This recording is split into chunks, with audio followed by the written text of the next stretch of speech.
Happy belated New Year, everybody. I know that we're well into January now, and I haven't made a few videos for a while, but I'm back. Took a couple of weeks off. I've got some personal things going on, and honestly, I could just use the break, but I'm back. I'm here to make some new videos for you, and as I said, this is going to be a new year and a new start for GTD. I want to get into a little bit of the basics today, introduce you to some of the things that I'm going to be talking about this year. And also, I got something that I want to share with you. Let's get into this video.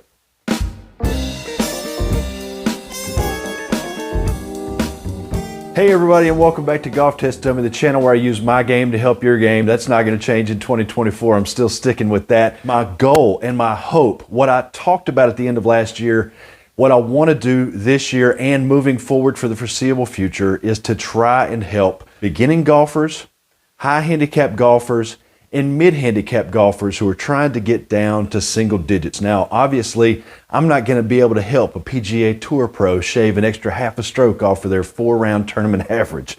That's not going to happen. But for everybody that is struggling with the game, or just starting out, or doesn't play enough and wants to get more serious about their game, I believe I can help you. And before we get too deep into this one, I want you to see I've got some new golf grips. These are the Golf Pride CPX Jumbo grips. They kind of have a little bit of a blended texture. Some of this is reminiscent of the Tour Velvet, and then there's this new sort of diamond quilted pattern on the side. And of course I went with the jumbo grips because the stock grips that they put on clubs nowadays just feel like I'm holding on to a number 2 pencil. And also I had a ½ inch added to my shaft lengths. I'm 6'1", tried some ½ inch extensions, some 1 inch extensions, and kind of found the sweet spot at the extra ½ inch. Plus I'm trying to get a little bit more distance. And I've also changed to steel shafts, mainly because I've got some new irons. 5 through approach wedge, the Tommy Armour 845 Max irons. Now these came out in 2021. You can see on the hosel there it's stamped MM21, which is 2 Roman numerals. M and M is 1,000 a piece. 2021, haha. Anyway, if you know your GTD history, you know that I had the Tommy Armour 2019 edition 845s, which were a hollow body construction, whereas these are just an undercut cavity, okay? But those hollow body irons, I really, really enjoyed those irons. In these versions, this 7-iron in this set is now 31 degrees, which is exactly the same as the Srixon ZX5 and ZX7 blended set that I had prior. The difference is that I'm getting probably about 8 to 10 more yards per club out of these. And there's a lot more forgiveness built into these clubs than with those players' distance irons. All right, let's warm up, hit a few shots. All right, I've got the approach wedge in my hand here and starting to get into some of the things that I'm talking about. The things that I've learned over the last several years in studying from a lot of these different coaches and instructors out there, reading everything I can get my hands on, watching everything I can get my hands on, trying all these different techniques. I've put together some thoughts that have taken a while to become clear, but now I believe I have them pretty clear in my head. And I can tell you the number one thing that I think that I've discovered is that, at least for me, and I think for a lot of you out there, we need to be focused more on what the club is doing and how it's interacting with the golf ball. What are the club's movements rather than what are our movements? We need to be more club focused rather than biomechanics focused. Now that's not to say that biomechanics are not important. They are, but I feel like that is trying to put a sharper edge on the knife that is already pretty sharp. But if you're going from a really dull knife or a raw piece of steel, just trying to create something that can cut through and be practical, that needs to be focused around the club. Mainly because when the golf ball is sitting on the turf, for instance, with any iron or even a hybrid club, your low point must be on the target side of the golf ball to some extent. You may get by with it sometimes with having the low point directly underneath the ball, but the majority of the time we need it to be somewhere between 1 and 4 inches in front of the golf ball, depending on what club you're hitting. So if you can't do that, if you can't get that low point to be consistently in front of the golf ball, you're not going to have consistency of strike, and you're not going to find power, your lofts and how you present the club to the golf ball. You're going to struggle with some of that. Let me just warm up and hit a few shots here. But I'm trying to get the low point after the golf ball. If it's behind the golf ball, you're going to do one of two things. You're either going to hit it fat and slide right underneath it and the ball's going to go nowhere, or you're actually going to hit the ground so far behind it that it's going to bounce off of the turf a little bit and then come up off the ground and skid into the equator of the ball, causing a thin shot. So one thing that you've got to have in any system with any swing on any level, professional or beginner, you've got to be working on getting that low point consistently after the golf ball. Now I'm just making some little swings here, but that's how it needs to start. You need to start with easy clubs, and you need to start with small swings and the basics. Slow speeds, small swings, easy clubs, lofted clubs. Just pull a pitching wedge, a 9-iron, an approach wedge, hell, a sand wedge out. And just try and think about the low point being after the golf ball and trying to get the club face to interact with the golf ball in the correct way. Now, when I say the correct way, I firmly believe this. This is another thing that I've kind of come across in all of my travels.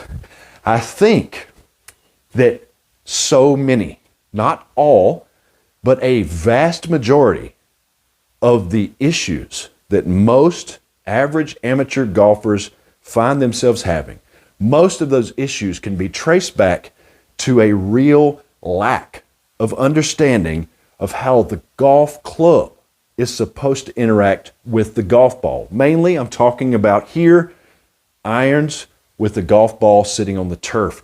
There's a real lack of understanding in how that's supposed to happen.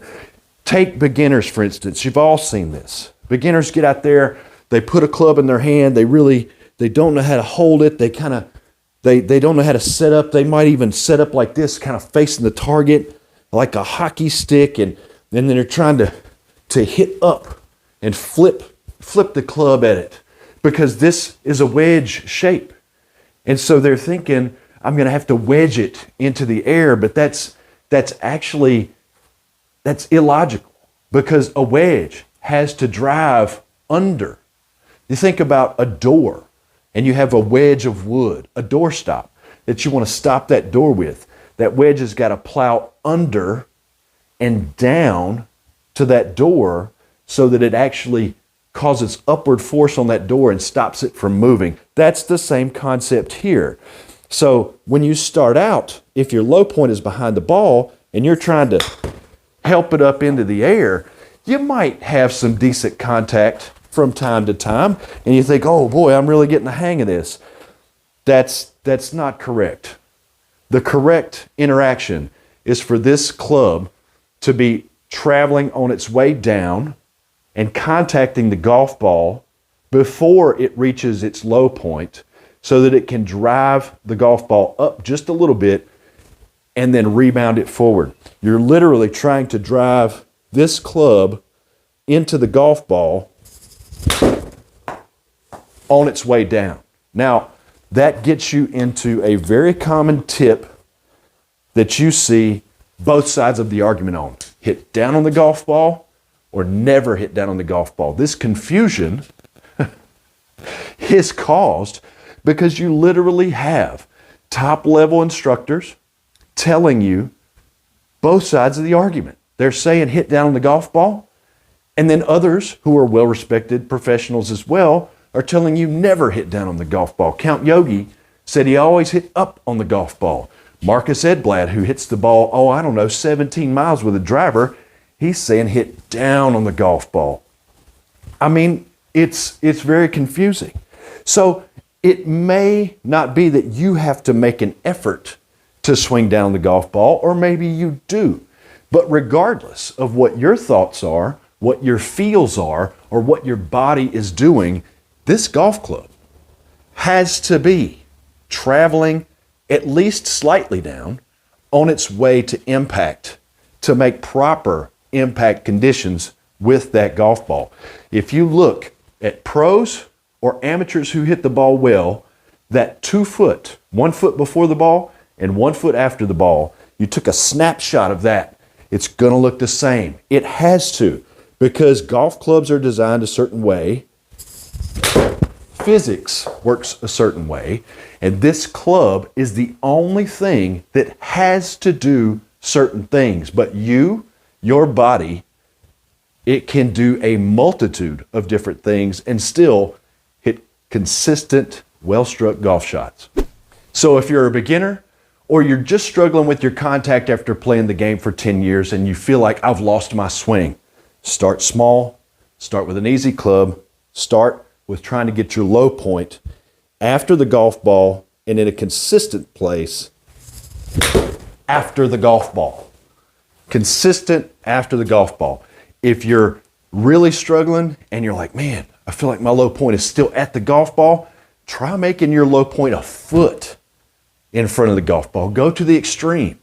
But whatever you do, start small, get these fundamentals down, get the low point down, and then everything can build off of there. You can always build speed and build through the bag after you get that skill down. But get that down first. It's going to save you a lot of headache. Guys, thanks for watching. I look forward to 2024. More videos coming. I'm actually going to do a review of these clubs so that everybody can check them out, even though they're a couple of years old. Thanks for the support. See you in the next video.